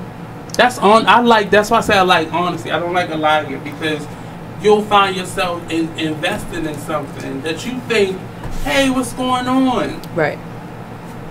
Like that, and it doesn't affect me now, but it does affect how I trust people initially. Absolutely. Because I want to know specific questions, and I ask specific questions that may be offensive to people, but I just then ask them. Look, if you're dealing with the right person, nothing you should say should be offensive. Right. But it's not the normal question that you ask initiating a conversation. I mean, yeah.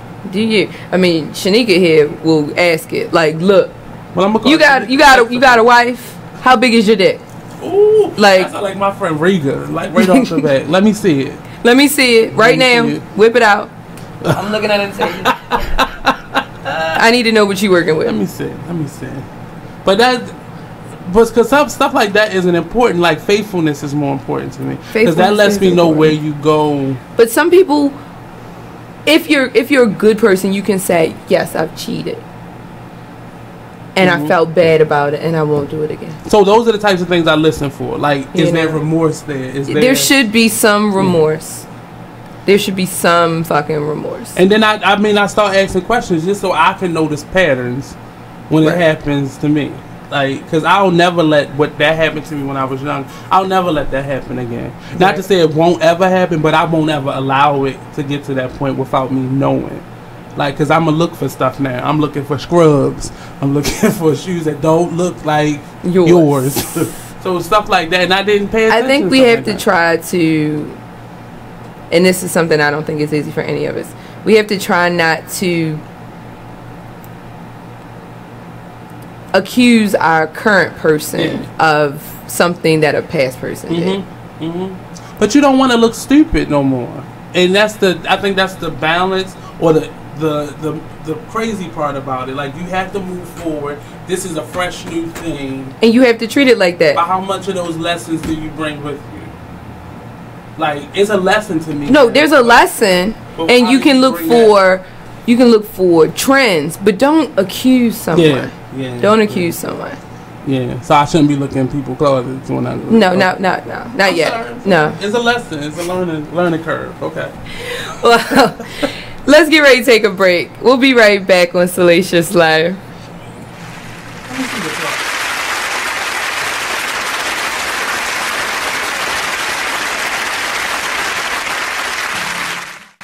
Man, it is what it is. Man, it is what it is. Well, it is what it is. This fly T Miles, also known as Tyree Miles, and Mr. Miles the writer. Hip Hop K, check us out every Friday on Be Exposed Radio at 9/11. Coming to y'all soon. Check out what you missed on Be Exposed Radio. Listen to Elizabeth Warren talking about Black lives and Black life. Police are not occupying armies. This is America, not a war zone.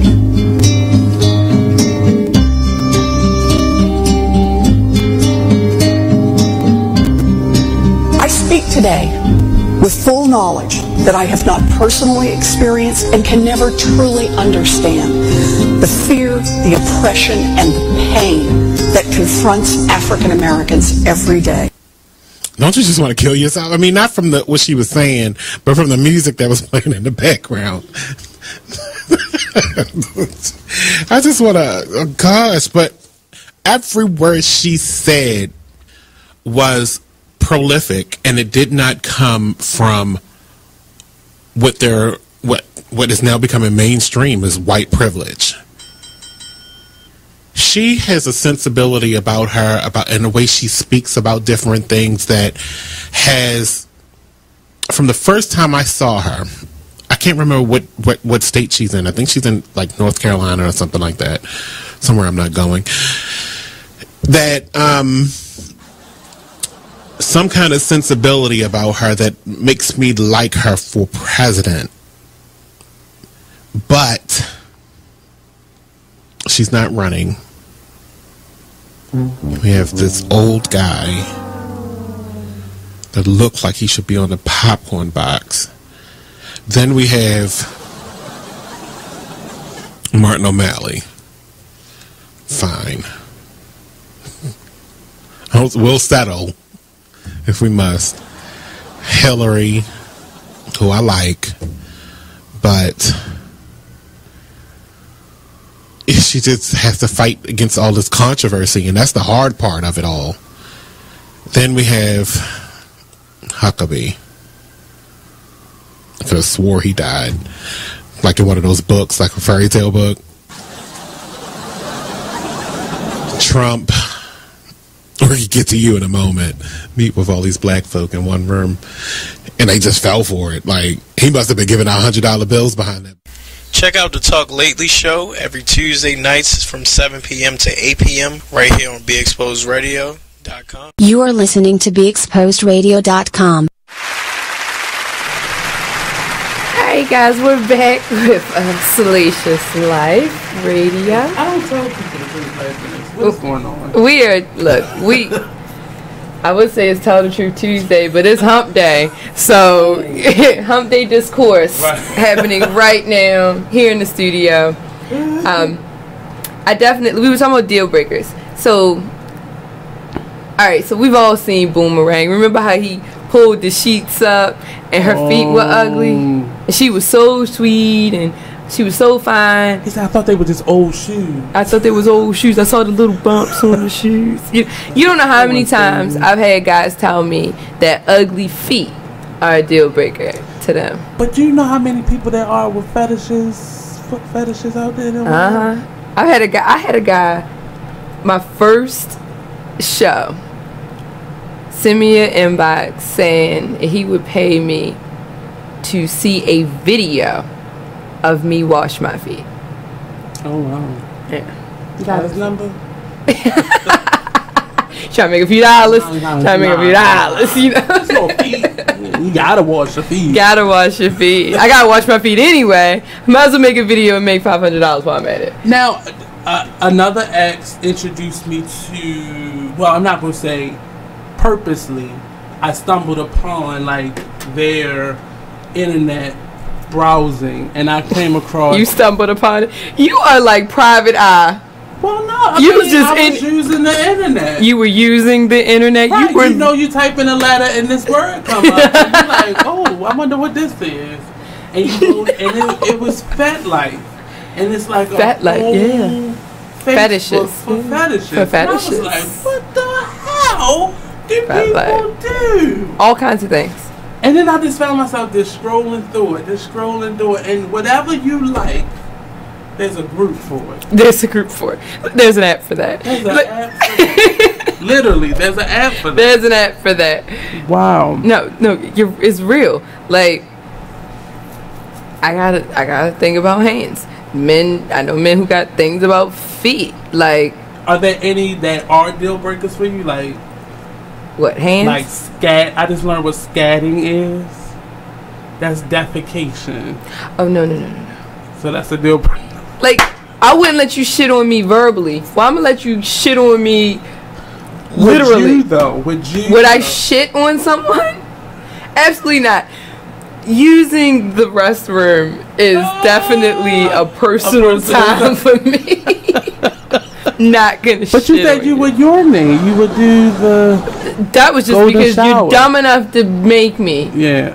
And I told you that you're getting out afterwards, and it's not happening in my damn house. Leave now. Call Leave your Uber when I start. now.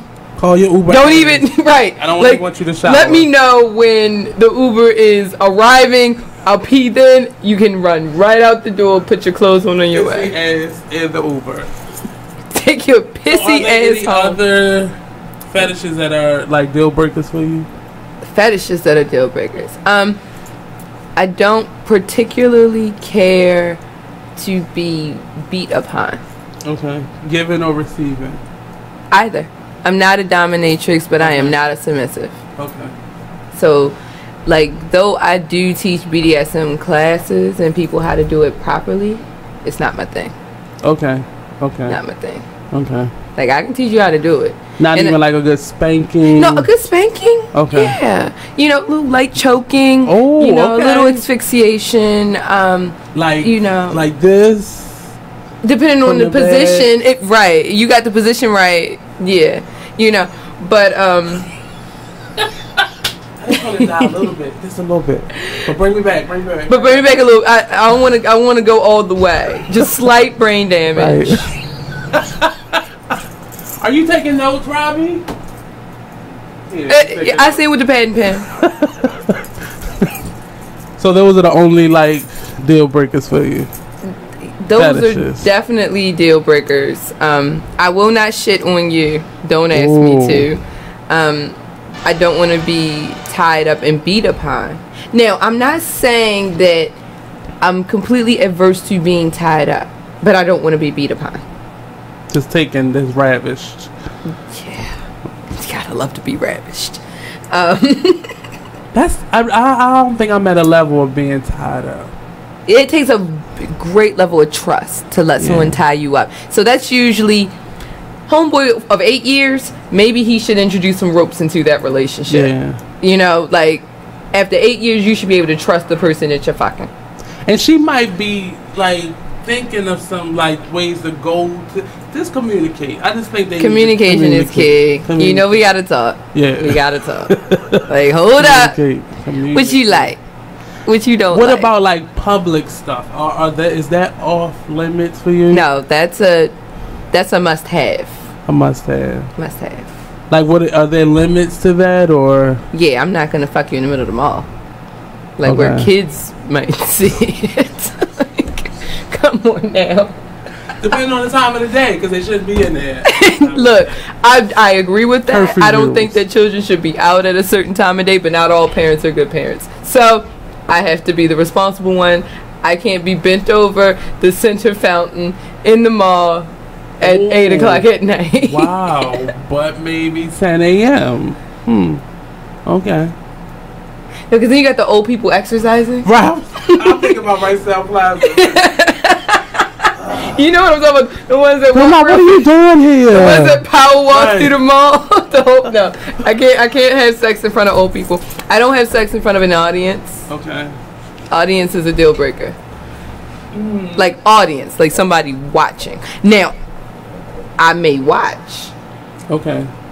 But I don't want to be watched. Like, how does that turn you on to watch, though? The reactions. The energy in the space. Yeah. Does that make you want to then join or? Not always. Not always. Okay.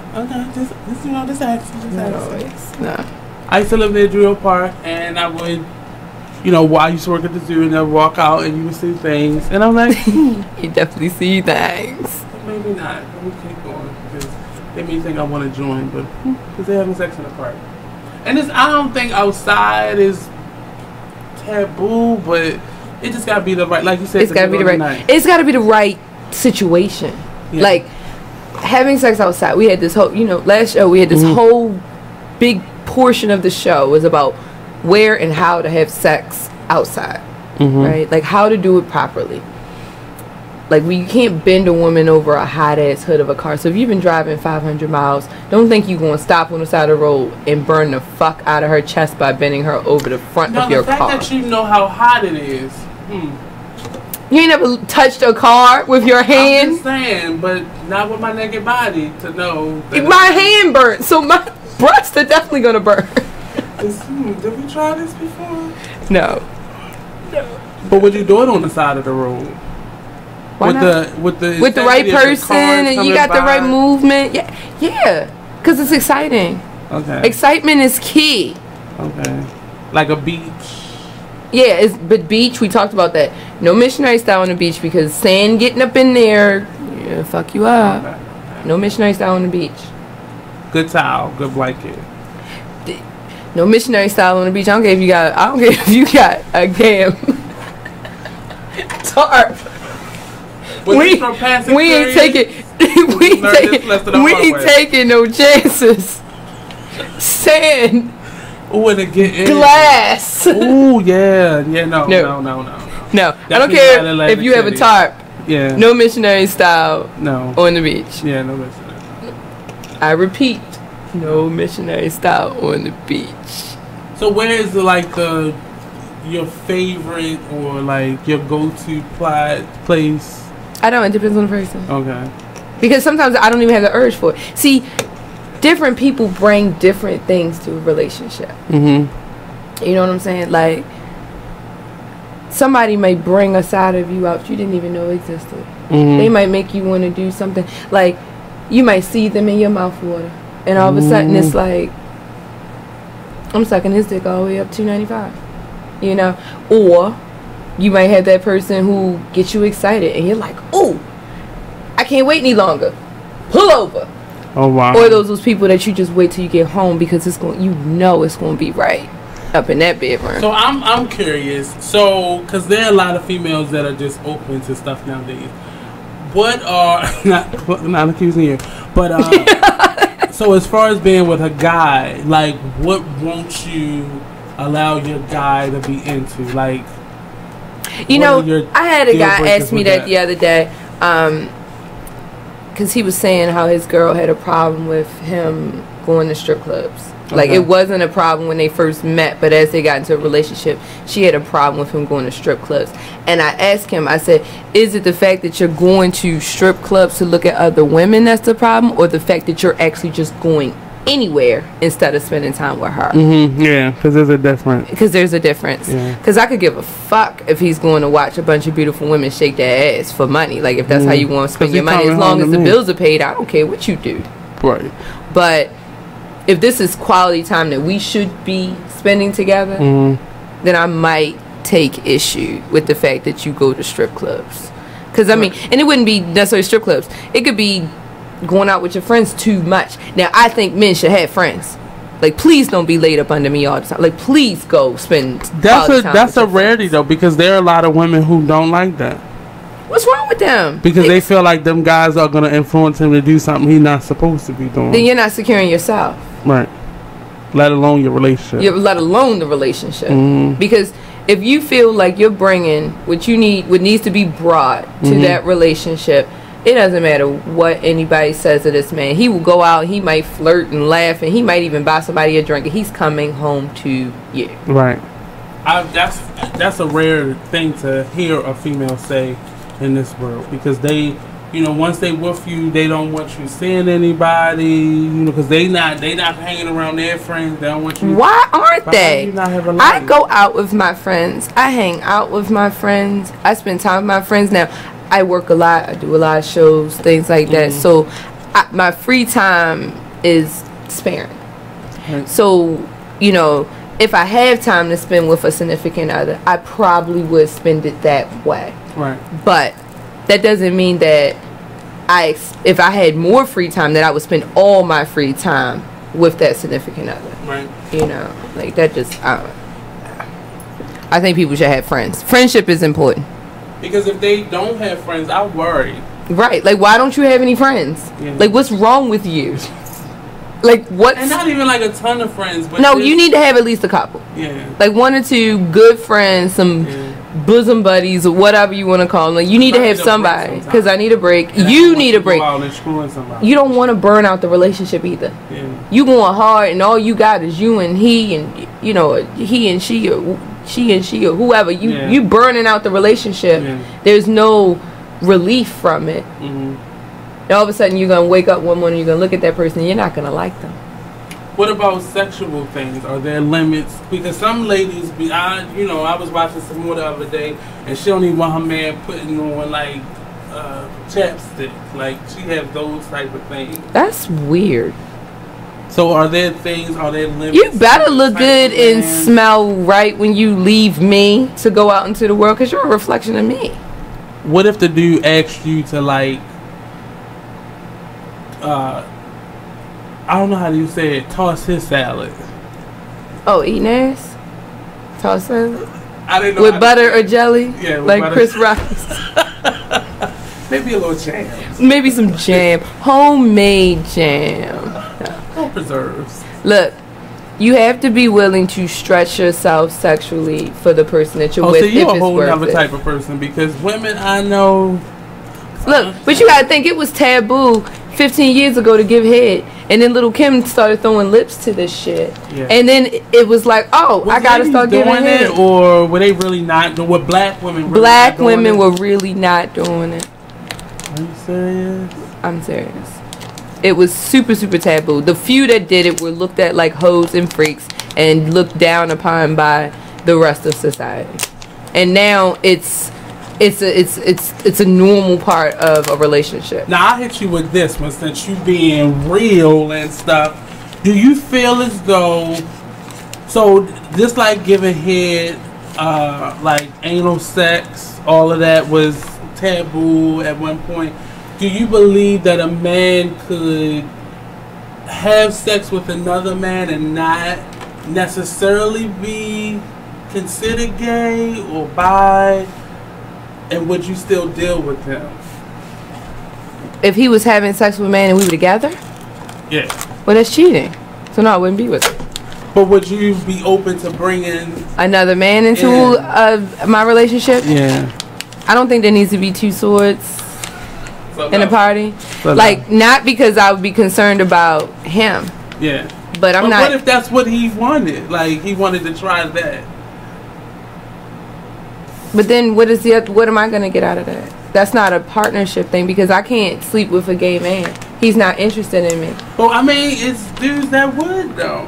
Like bisexual men? Yeah, like bringing a bisexual man into the relationship? I think we'd have to take that on a case-by-case basis.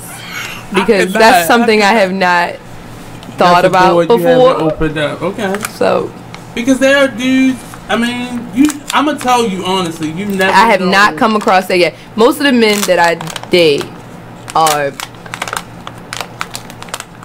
I don't know how to describe, like, they're damn near cavemen. Like, they're ultra masculine. Like, they would club me over the head and throw me over their shoulder kind of guys. Do you know what I mean? That's what you like. Okay, I got you. So, I got you. So that has not been proposed to me before. Okay. If it does, I'll let you know. If it ever happens, how I react to that. Are y'all listening, fellas? Y'all listening, fellas? It hasn't happened yet, you know, so we'll see. I'm always curious as to what people's boundaries are. Like, I was that kid that sets boundaries. Defecation is definitely a boundary. Yes. That's a non-negotiable. Even for money. Even for money. Okay. That's a non-negotiable boundary for me. Giving or receiving. Giving or receiving.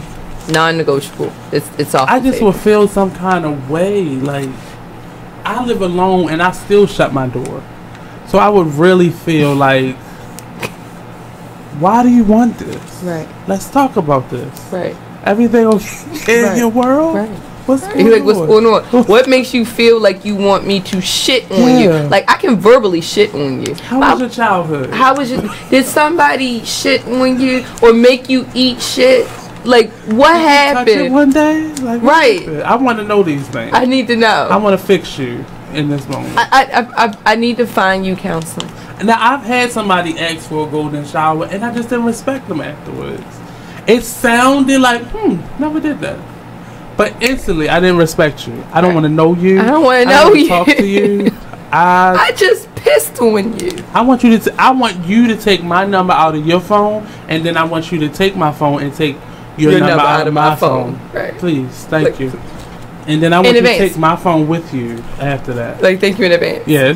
and you touched my phone so you can keep it. Yeah, you keep it. You keep that. I'll buy another one. I'm done. I'll buy another one. Thank you. Leave. Disconnect. But I have to be there. They can't be in my home. Because I was mad afterwards. Like, I was that dude at that moment. You was like, bitch, get out. Yeah. Ew. Like, what the fuck? Shields to infinity. You gotta go. That was weird. Like, it comes to you instantly. And I've seen, and you know, you hear about dudes that just switch on you all of a sudden after you do something with them. And I never experienced that. I've luckily not experienced that yet in my life. I'm sure I will, maybe. If normally dudes do it when it's like a one night stand with somebody they don't really want to be with, and then they get real aggressive afterwards. That was the first time I had ever experienced that, especially coming from myself. I instantly can you go? Can you go, please? And like no. I haven't had that experience. Now I have had sex with people and changed my feelings about them. In the middle of it or during? No, usually I'll try to finish. Look, I started the job. I might as well finish. I might as well finish. Like you know. But I definitely think that like I've changed my mind about people. Let's take a break. She just had a play.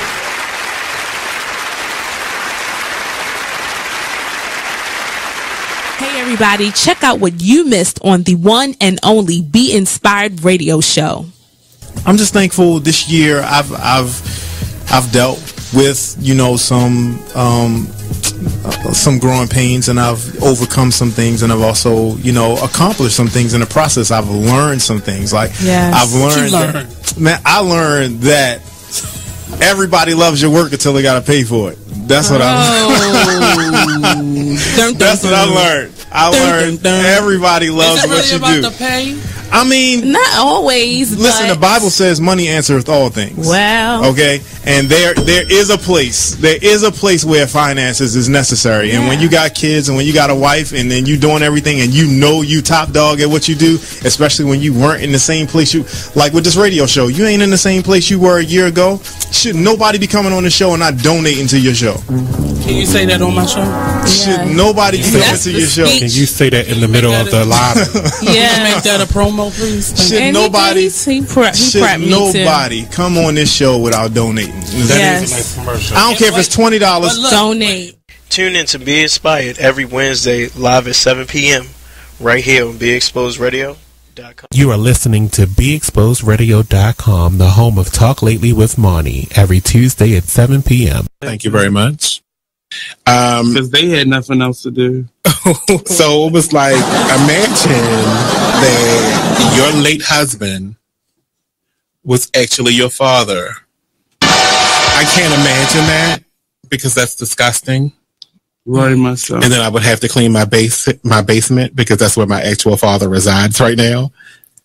So, okay. The 60-year-old woman learned the truth about her husband, Percy, 6 years after he passed away. Not Percy, though. Percy doesn't sound like that name. Percy just sounds like a feminine boy. Really? Yeah. But nobody told you don't think you it? at no point. Sound like Percy. Man. Look at Percy over there with his purse. His name Percy always switching. And you just keep laughing at him. That's a joke. What do you call it? What's the gay boy's name? Percy. Percy. What are you doing, Percy? I don't even know what to say about this one, and I'm the one that said it. Oh my gosh, we're here every Tuesday at 7 p.m. The conversations can get deep, they can get out of this world, but we do them. BeExposedRadio.com. Talk You lately. are listening to BeExposedRadio.com.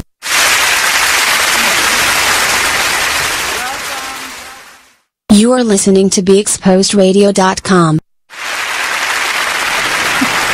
Guys, we're back. That's funny. So Nate brought up a question during the break. He said, do you tell him if he's too small? For you. Would I tell him? Like if, or he's too small for you. Right, because every woman is different. Right. You know, yeah, every woman can take different too. Because, you know, you got these, you know, hung like a horse niggas, and then you got niggas. And there is a woman for everybody. You had a laughing one when you met. Yeah, he was so small. I laughed so hard. Like, I swear, if he had had the opportunity to wring my neck, he would have. I laughed so hard. Through with it with someone that was small? Like, by visually small? Yeah, because you never know what they can do with it. Yeah. But that was just laughable. Like, there was like, then you don't feel anything and you never do it again. Like, but that situation where I laughed, like, there was nothing to do anything with. He had nothing. There was nothing there. Maybe he was a grower. Then why was he out there, Captain Morgan, like, you know, Iron Man, and he wasn't already grown? You feel? And then you rolled out the... Yeah, I laughed. And I like crawled out the door. No, but I'm saying, but he rolled the condom down, though. But yeah, I don't even understand, like, how that happened. Like, because you would think, from what I've been told, the condom's rolled up when it comes out the package. You put it on the tip, and then you roll it down the shaft. So I can't figure out how the condom was already unrolled, hanging off of no shaft. It was just not right. There was just something wrong about that situation, and I didn't know what was going on. You didn't know that you only roll out what you need, not yeah. Like, I think he rolled it out and was going like, put it on like a pair of pants. Right, he saw a demonstration, like you gotta roll it all the way off and then put it on. That's actually dangerous. And no, that's probably how you got that child. Did I say that wrong? Stop putting people out there, Nate. Sorry, that's why I don't do like this. Shit. He's watching, because he's like... Dealbreakers. Rolling out the whole condom is the Please,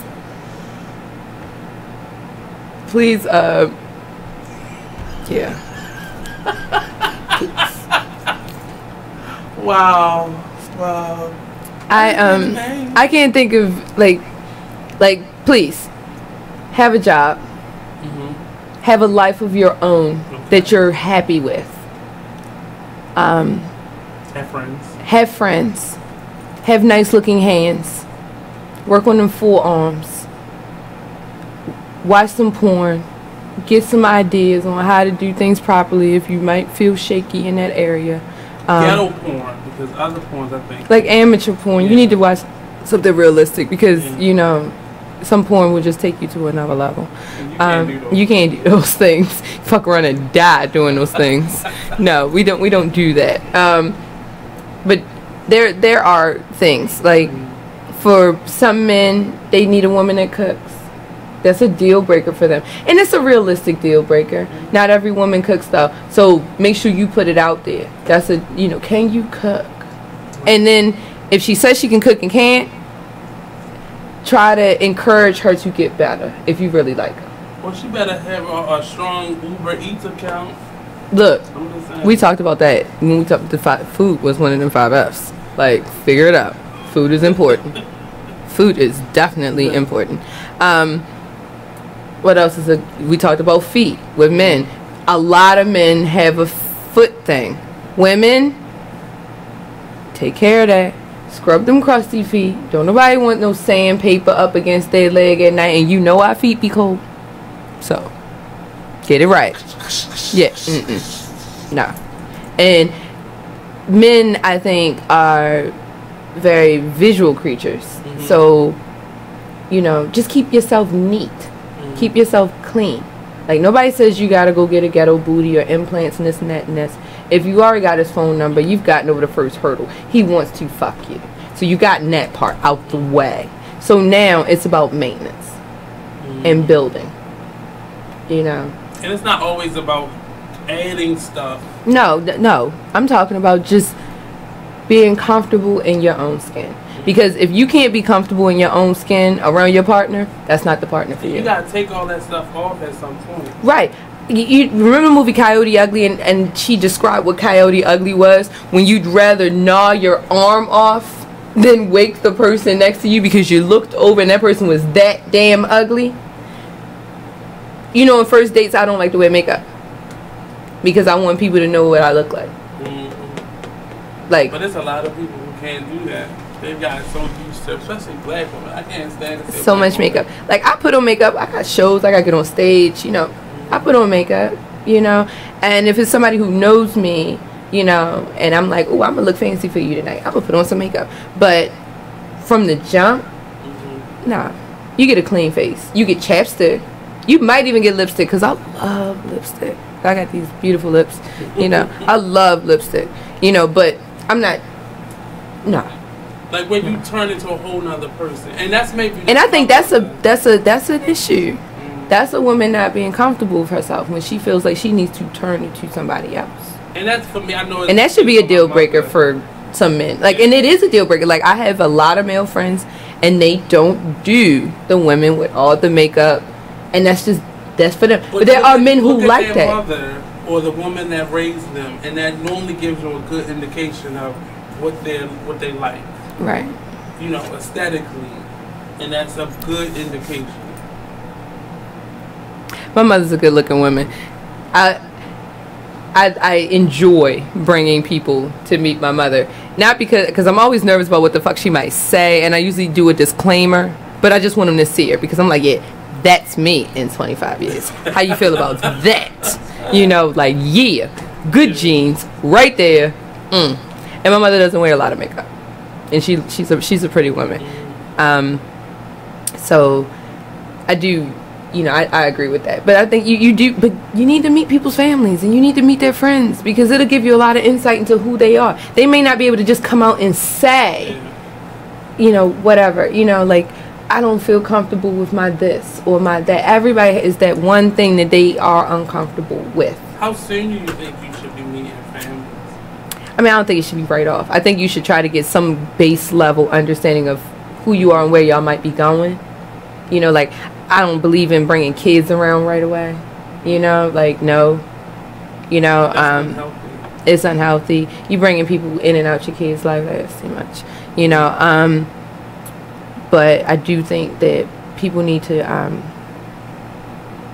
be mindful of what their deal breakers are. Put them out there. Shit, write a fucking list. I actually have a list. I should have brought the list. I have a list because as I go through relationships, I add to my list or subtract from my list. Right. But I have a list. Things that you could not take from this person, but okay, I can deal with that. Like that 80-20 thing. Yeah, yeah, there's definitely that because each person is an individual, and like I said, brand new day with no mistakes, and you gotta get that person their own shot. Right. On that note, we need to tie it up. That's the end of it. I hope you guys are getting ready to hump on hump day. Thank you for listening to Salacious Life with Dr. Wren. Have a good night, y'all. I'll see you next week. Think about it. Have some things to think about tonight.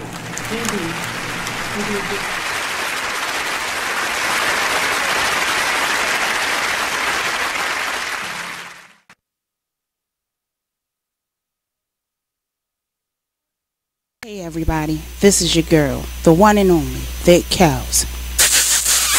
Check us out every Saturday from 5 to 7. Only on BeExposedRadio.com. Oh, recently? Yeah. I was talking about overall. No, two. That was Uber. That wasn't Uber. Yeah. That wasn't. Yeah, that was Uber. That situation with Uber, I think they told us about.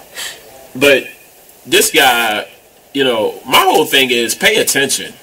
You know, I don't know if this dude was trying to get home or something, but he was speeding. Now I'm with the flow, like, do your thing. But when you taking me out of my way and you speeding, little suspect.